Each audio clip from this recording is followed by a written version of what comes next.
Shalom. Welcome to the first interview for BTV. I'm sitting here with the Mighty Hebrew. Shalom, shalom. Okay? I don't think he really needs more introduction than that. We're in Philadelphia, and we're going to ask him a few questions. Okay? So how you doing today? Oh, I'm lovely. Good. It's lovely to meet the famous Teller P. How you feeling? I'm feeling great. I'm honored to be sitting here with you today. So let's go ahead and get started. So my first question for you is, were you brought up as an Israelite? Were you raised in Israel, or was it introduced to you at a later time? That's a good question. As you all know, we were all born naturally in Israel. My background is kind of unique. My great-grandmother who passed away, she was a Hebrew Pentecostal, so she was a Christian, but they would do certain Hebrew traditions such as the Feast of Tabernacles, Sukkot, things of that nature. When I was first introduced to Israel, I might have been like 11. And my Isha, my hair, Queen Bathsheba, her grandmother was the first to actually put an Israelite concept in my mind. And one day I walked in her room and she was having a discussion with her daughter, my Aunt Lena. And she was explaining to my Aunt Lena, she said, don't you know Jesus' real name was Yeshua? So that actually stuck, even though I'm not Messianic, but that stuck with me for years and years and years. And then as time proceeded, I might have been like 15, 16, and I used to date a Rastafarian sister. And she was a little older than me, and she used to tell me that we were Israelites. So that stuck to me. So one day, I'm like 17 at this time. And back then up 15th Market, they used to have ISUBK there at the clothespin. And there was a boxer there by the name of Melvin Teller. He was there. And he was holding, I think, one of the shields. And one of the brothers like, you Israel, and you know Adam didn't eat apple, Eve didn't eat an apple. So I was like, you're a liar. Eve did eat an apple. So they told me go back through my research, and if I could, find an apple, they would lead with a dealer. I said, I got you. So I go home, I look in the Bible, I can't find the apple nowhere in the Bible.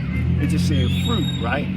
So I kept ducking them. I didn't want them to see me, So one day they finally did catch up to me when I tried. Hey, I remember you. Was there an apple in there? I was like, no, sir. But there was a brother there by the name of Tayan.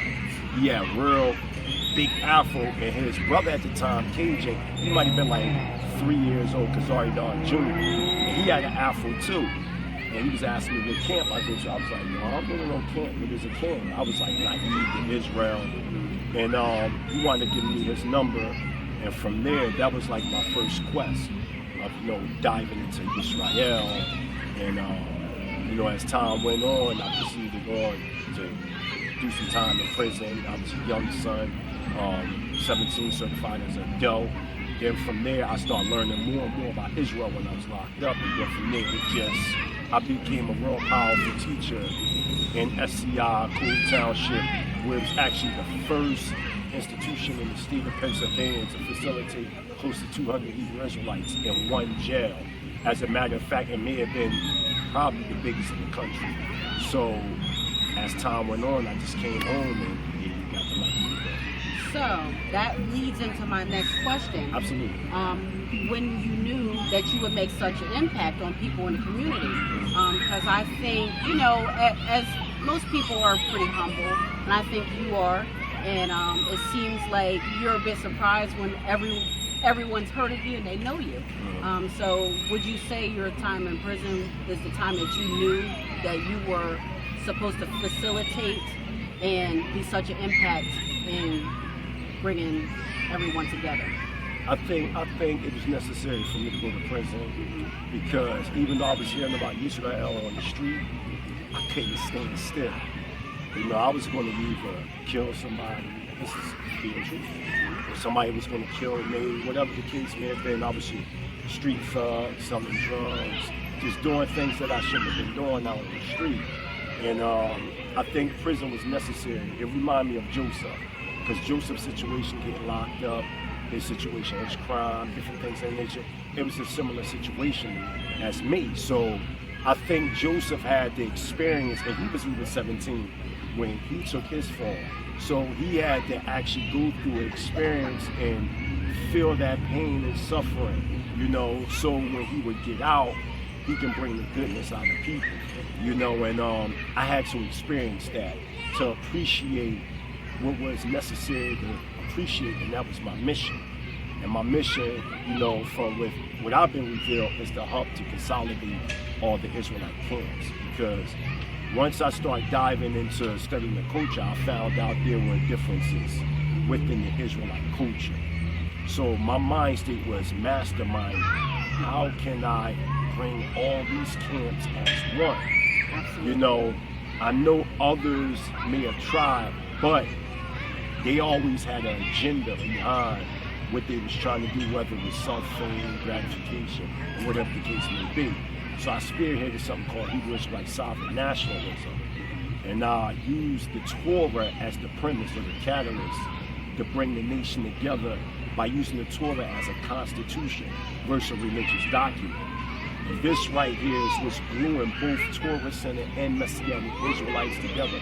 Like this past weekend, I was just with you being there, but not physically there, but I was with the Lions of Israel and AOC. And they're both Messianic camps. I come from out of the Torah Center camp called Kifayim. And then I wind up off-branching, becoming a founder of the Philadelphia jurisdiction of the Kingdom of Yah / the Minister of Information of the Kingdom of Yah here in Philadelphia. That's under the late Rabbi Adonai Ben Ami that passed away in Dimona, Israel. So my whole thing was to consolidate. And I kept looking at what is it that's causing us to be separated. And I found out it's post-Torah doctrinal differences. This teacher said that person said that. But what does the Torah say? So once we set the foundation, which is the Torah, I'm saying you can have your teaching or your certain doctrinal belief, but when it comes to national issues, this right here we have to set aside, and deal strictly with our nationalistic guideline, our Constitution, and that's the Torah.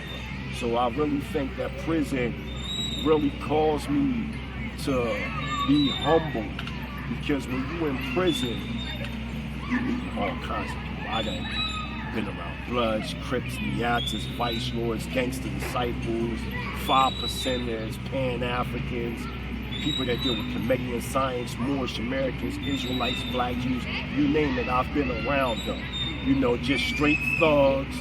And it's like, whenever an issue would go on in the prison facility or the institution, I was always the one in the middle to actually be the one that caused peace.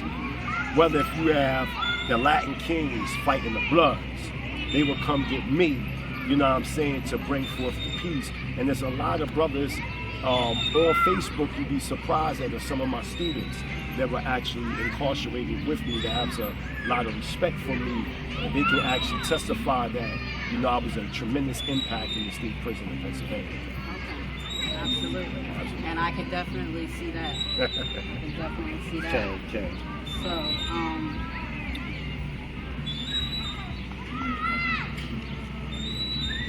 So, I want to get your opinion on how as Israelites, how we can deal with.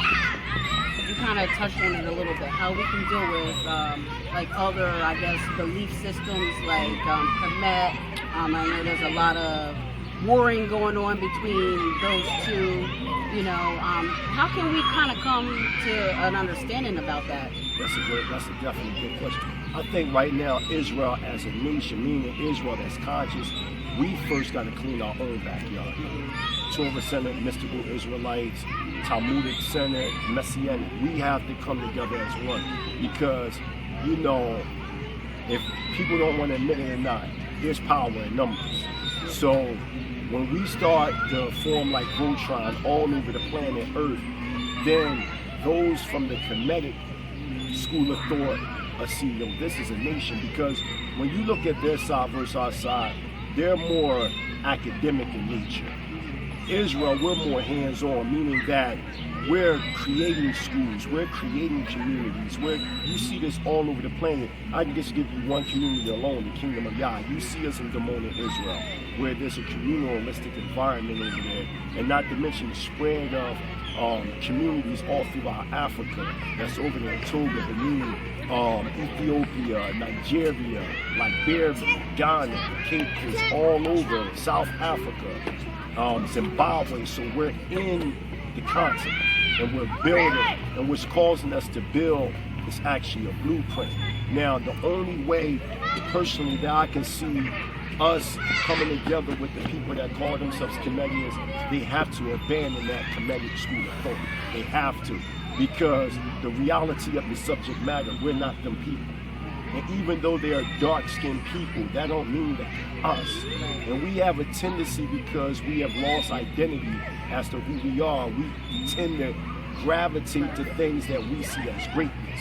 Because the Europeans, mainly the Greeks, because they was under the tutelage of Babylon and Egypt, and since Egypt was their platform, the Greco-Roman platform, and they gave this to the world, and when you go to black academia, this is what they teach, in so-called black studies, Egypt. But there's a reason why, and we understand the prognostication that we would come into the land of Egypt this time of ships. So America is a shadow of all the negativity that was given unto us in Egypt.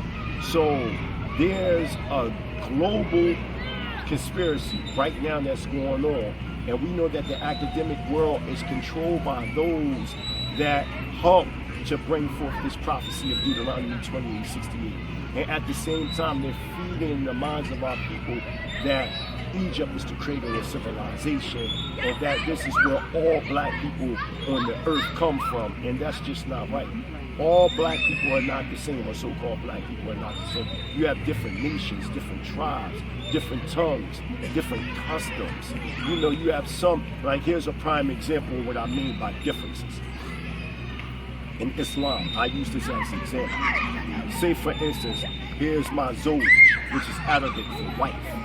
And I give her a bill of divorce, which in Arabic is a kula. Now she's divorced. The only way I can remarry her, she has to marry another Muslim, then get a divorce, then I can remarry her. That's totally against Deuteronomy the 24th chapter. If I give her a bill of divorce, the only way I can take her back, she can't lay with another man. If she lays with another man, I can never take her back.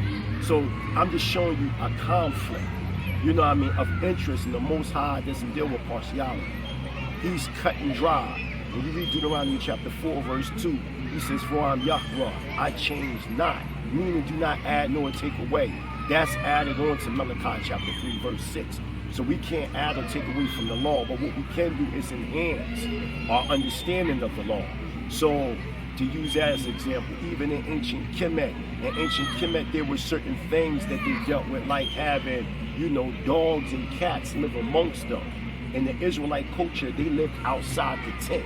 We didn't have animals in the house. I'm just using these as examples to show that if you're talking plagiarism, I can't tell, because we're total different people via customs, our lineage, everything, our lives. Even when you look at those of today that say that they're Egyptians, such as your modern-day Somalians and your modern-day Sudanese, they do not act like us. We have a total different spirit, whether even our creativity is different. I mean, we're pioneers of hip-hop. If you look at just hip-hop alone and how it influenced the world, nobody else can do that. Everything is coming from the tents of Judah, because remember, when you look at Genesis chapter 49, verses 9 to 10, it speaks about how the tents of Judah, how the 11 sons will bow down to Judah. Meaning that the tribes would acknowledge Judah. So Judah has always been the spearhead of the movement, whatever type of revolutionary movement in America or politically correct the United States. Then all the other tribes followed along. Not to say that they're copying, but this is a prophecy to put Judah back in their kingly position. And we acknowledge that the bulk of so-called Negroes in America are Judah. Benjamin, and Levi, but the bulk is Judah. The West Indians being Levi, the Haitians, being Benjamin, and Levi being the Haitians. So we know that it's definitely a no-no for us not to congregate